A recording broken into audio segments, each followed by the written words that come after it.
नमस्कार दोस्तों, स्वागत है आपका हिंदी नॉलेज शो में। तो दोस्तों, जैसा कि आप जानते हैं कि इस समय प्राइम मिनिस्टर मोदी यूएई के दौरे पर है, जहां पर वो पहले हिंदू मंदिर का उद्घाटन करेंगे। इसके बाद कल उनका कतर का दौरा भी है, क्योंकि वहां पर एक बहुत बड़ी डील साइन होनी है। लेकिन इसी बीच एक बहुत इंपॉर्टेंट खबर निकलकर सामने आई है यूएई से ही। इसके अलावा दूसरा देश है सऊदी। रिपोर्ट यह है कि हाल ही में सऊदी के अंदर एक बहुत ही विशालकाय डिफेंस शो हुआ था, और उस डिफेंस शो के अंदर भारत की कंपनियों ने भी बड़े तौर पर हिस्सा लिया था। खासकर कि भारत की जो ब्रह्मोस एरोस्पेस है, उसने भी अपनी ब्रह्मोस मिसाइलों के मॉडल शोकेस किए थे इस डिफेंस शो में। अब हुआ ये कि बताया जा रहा है कि इस डिफेंस शो के बाद जो सऊदी अरेबिया है, उसी के साथ यूएई, जो कि आज की तारीख में भारत का क्लोजेस्ट एलाई बन चुका है पूरे अरब वर्ल्ड में, ये दोनों ही देश भारत से ब्रह्मोस मिसाइल खरीदने में हद से ज्यादा इंटरेस्टेड हैं।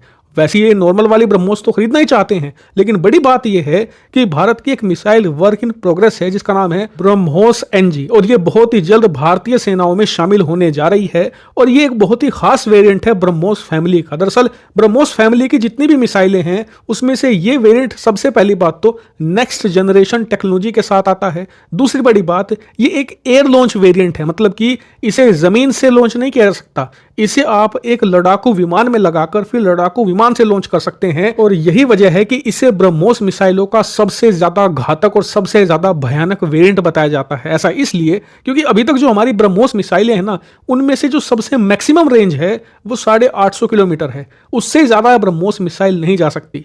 इसी वजह से इसे कहा जाता है कि ब्रह्मोस मिसाइल वैसे तो अनबीटेबल है, इसे रोकना लगभग नामुमकिन है, और इसकी तबाही को झेल पाना उससे भी ज्यादा मुश्किल बात है दुश्मनों के लिए। लेकिन इसके साथ दिक्कत यह है कि इसकी रेंज लिमिटेड है। अब आप खुद सोचिए कि चीन जैसा इतना विशालकाय देश, उसके खिलाफ आप ब्रह्मोस मिसाइल की टेक्नोलॉजी का फुल एडवांटेज नहीं ले सकते, क्योंकि 850 किलोमीटर की रेंज के साथ आप सिर्फ सीमावर्ती इलाकों को निशाना बना सकते हैं। लेकिन चीन के जो डीप इलाके हैं, जहां पर ज्यादा पॉपुलेशन रहती है, वहां आप इसे टारगेट नहीं कर सकते।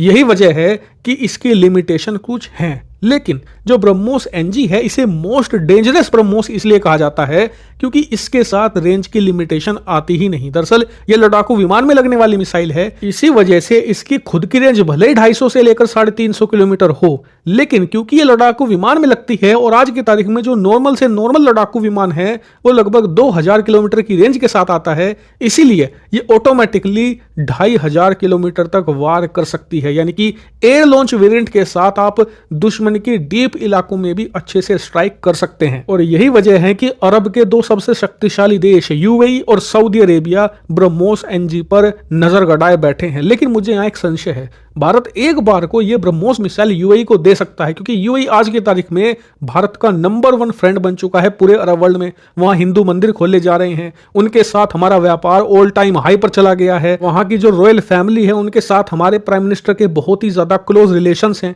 ऐसे में उन्हें ब्रह्मोस भारत दे देगा, इसमें कोई बड़ी बात नहीं है। लेकिन सऊदी अरब पर इतना ज्यादा भरोसा अभी नहीं किया जा सकता। ऐसे में सऊदी अरब को हम नॉर्मल प्रकार के ब्रह्मोस दे सकते हैं, लेकिन एनजी दे देंगे, इस पर मुझे अभी शक है। हालांकि इस पूरे मामले को मैं बहुत ही बारीकी से ट्रैक कर रहा हूं, और अगर इस मामले से संबंधित कोई छोटी से छोटी खबर भी आती है, मैं तुरंत आपको बताऊंगा। इसीलिए चैनल को सब्सक्राइब कर